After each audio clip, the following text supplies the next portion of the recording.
जितने लोग हमारे फेसबुक पेज पे देख रहे हैं, हमारे यूट्यूब पर, सभी का बहुत बहुत स्वागत है। चाहे जिस प्लेटफॉर्म पे आपको मिलेगा, आप लोग देखिएगा, प्यार दुलार अपना आशीर्वाद जरूर। अरे भैया हमारे फेसबुक पेजवा में रहे, जेपी ऑफिशियल में रहे, सिंगर जयप्रकाश निषादव में रहे, ओहू में रहे, हाँ, सब में रहेगा, आप लोग देखिएगा। तो ये मेरे जेपी कोनेदार भैया है, ये मेरे फौजी भैया है, बाकी मास्टर है परवेज भैया। कहना है कैसे आजकल आप जाना था कि मंदिर में अगर आप सब पूजा करे जाते हैं। हाँ भैया मास्टर जी भैया पूजा तो करता है, लेकिन ध्यान उनके कहाँ बा? कहाँ भैया समाने पे।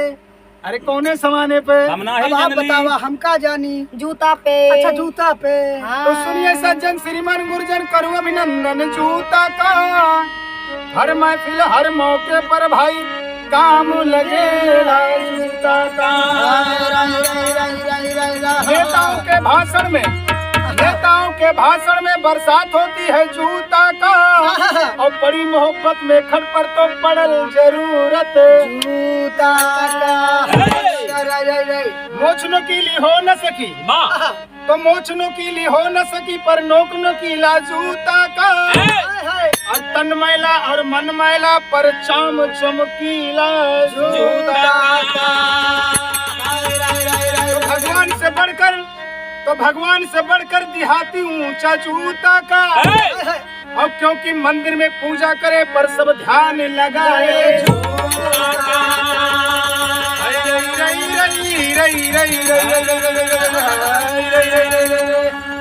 कहना बा भैया, कैसे कहना बा? कैसे भैया? हाँ। अरे और महीनवा कैसे कहता अरे है? और महीनवा न बरसे न बरसे। अरे और महीनवा अरे बरसे न बरसे। अरे फगुनावा में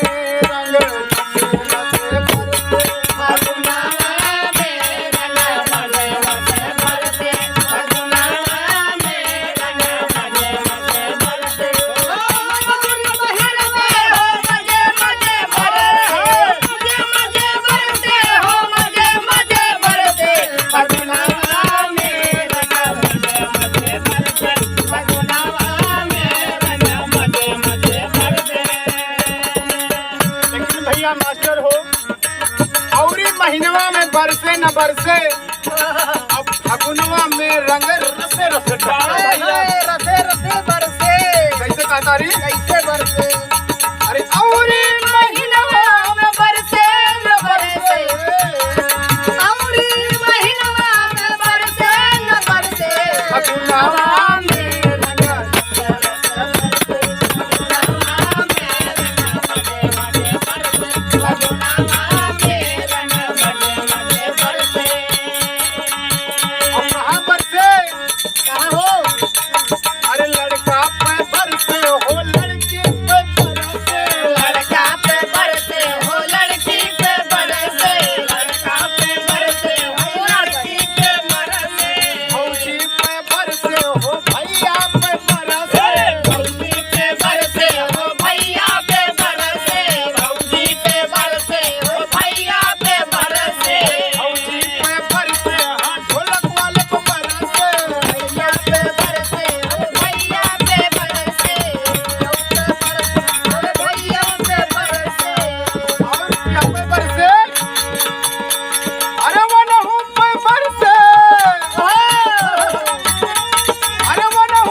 भौजी के समाने पे।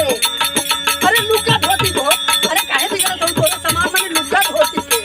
अरे तालों में बरसे तलैया में बरसे। तालों में बरसे तलैया में बरसे। तालों में बरसे तलैया में बरसे।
मास्टर कैसे हो? अरे बाग वाली भी गए बाग